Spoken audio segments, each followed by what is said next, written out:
Jadi ya sudah, setelah ini biarin aja Gibran kalau mau kunjungan nggak usah nggak usah ditemui ya. Kalaupun misalkan sudah ditugaskan sama kantor, datang aja tapi bilang kepada pimpinan kalian, pimretnya gitu ya. Ini kemungkinan kita nggak dapat berita nih.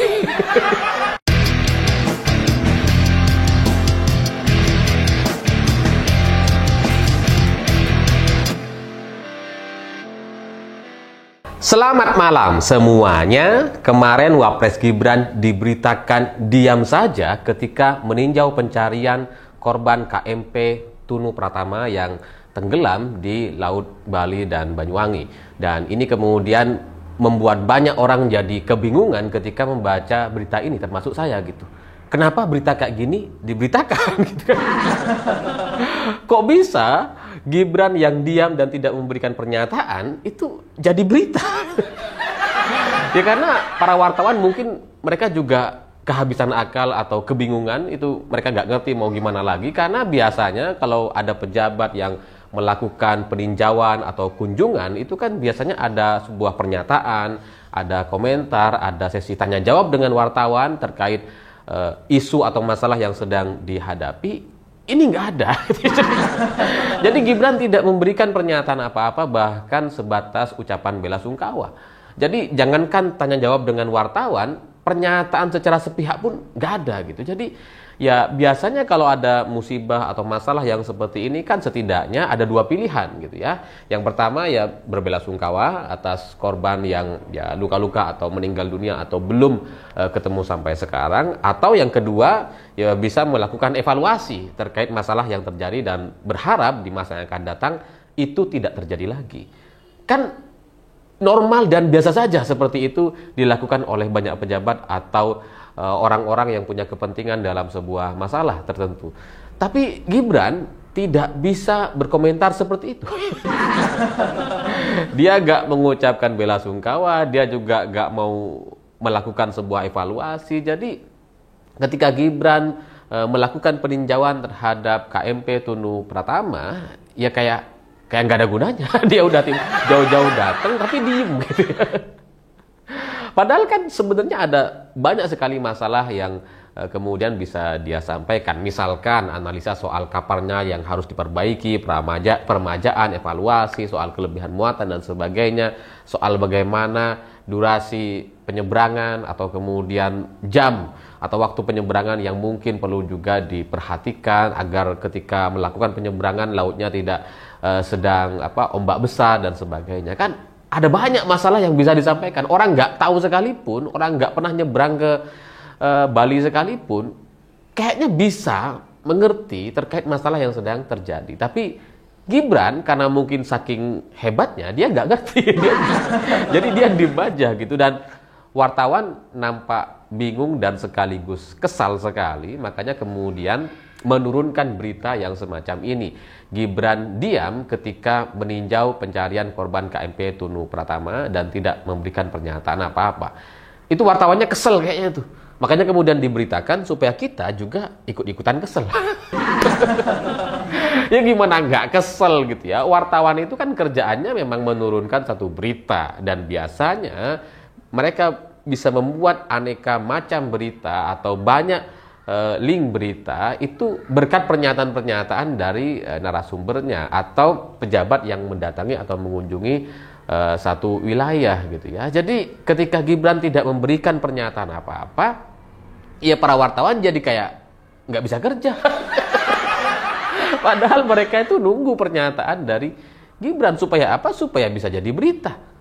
Ini nggak ada gitu. Jadi wartawan yang udah jauh-jauh datang mau cari berita, mau kerja gitu ya, ditugaskan sama kantornya untuk melakukan peliputan di lapangan, akhirnya kan jadi nggak dapat berita gitu. Terus mereka bingung. Udah nggak dapat berita gitu kan.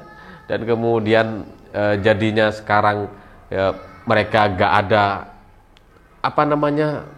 isu atau pertanyaan yang bisa disampaikan kepada Gibran. Ya diem. Makanya mereka kesel kayaknya tuh. Dan ya sebenarnya kalau kita lihat ini bukan yang pertama gitu. Gibran itu sebelumnya udah cukup sering dia diem atau ngeheng gitu. yang ketika diberikan pertanyaan sama wartawan, dia seolah-olah mau jawab tuh. Mungkin niatnya pengen jawab gitu ya. Tapi kemudian nggak ada, terus dia pergi aja. Entah dia lupa mau ngejawab atau dia nggak tahu mau jawab apa. Jadi kayak error aja. Jadi kalau kita cek beberapa kejadian atau peristiwa, ketika Gibran diam, ini bukan yang pertama. Sebelum-sebelumnya tuh udah sering gitu. Ditanya soal berbagai isu, mulai dari MK, putusan MK, atau bahkan ketika ditanya susunya dari mana itu Gibran nggak bisa jawab. Iya, dari mana susunya? Perasaan nih staf tadi yang nyediakan gitu, dan stafnya ya nggak tahu kemana udah gitu. Terus dia nggak bisa jawab gitu. Jadi ya memang Gibran ini secara secara materi atau pemahaman, referensi yang dia miliki itu memang sangat-sangat minim sekali, karena dia nggak paham gitu. Jangankan bicara soal kapal penyeberangan dari Banyuwangi ke Bali gitu ya, dia bicara soal susu pun dia nggak tahu. Ya tapi kan dia tidak seperti bapaknya, tidak seperti Pak Jokowi yang bisa bilang jujur, bilang ya nggak tahu kok, tanya saya. Misalkan dia nggak bisa bilang seperti itu. Ya mungkin sudah belajar gitu ya. Jadi intinya ya sama, secara materi itu ya minim sekali atau bahkan kosong.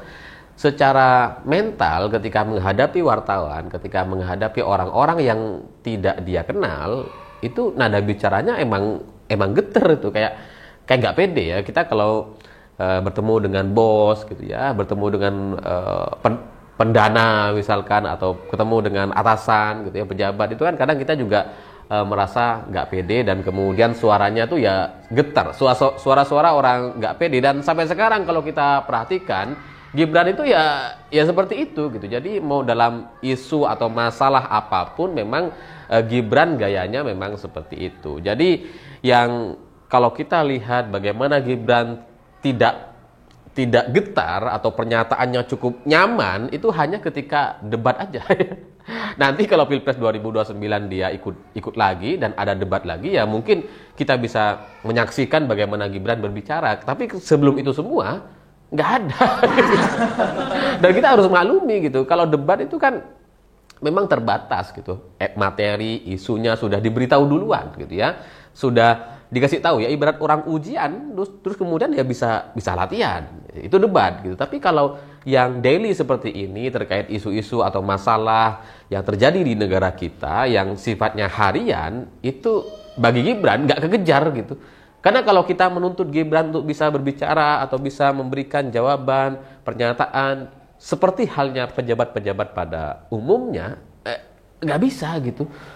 Itu kan sama artinya kita menuntut Gibran untuk ujian tiap hari, untuk latihan bicara tiap hari, dan kayaknya nggak ada waktu bagi Gibran untuk melakukan itu gitu. Jadi ya kita harus terima gitu. Memang Gibran ini sering diam, sering tidak menjawab, ya karena mau jawab apa? Wong dia nggak ngerti gitu. Dan ya memang begitu gitu. Udah sewajarnya gitu. Jangankan urusan masalah negara gitu ya, dia jadi cawapres aja, dia diem tuh. Dia kan nggak apa-ngapain tuh. Tiba-tiba jadi cawapres aja. Diem. Dan ya, selain usianya juga masih muda, atau kemudian materinya juga kosong, referensinya juga minim, memang nggak ada yang bisa kita harapkan lagi gitu. Ya Gibran misalkan ketika kunjungan ke kapal yang tenggelam atau banyak korban yang sampai sekarang juga masih belum ketemu, ya terkait masalah ini yang dia tidak pahami gitu ya. Ya dia mau bicara apa? Ya paling dia kunjungan aja, ya karena ada berita gitu ya. Oh kita juga kan baca berita, oh ada berita, yaudah kunjungan gitu ya. Tapi dia nggak ngerti tuh masalahnya di mana, solusinya seperti apa. Jangankan solusi, masalah pun dia nggak paham. Bahkan naik kapal pun kayaknya juga pernah.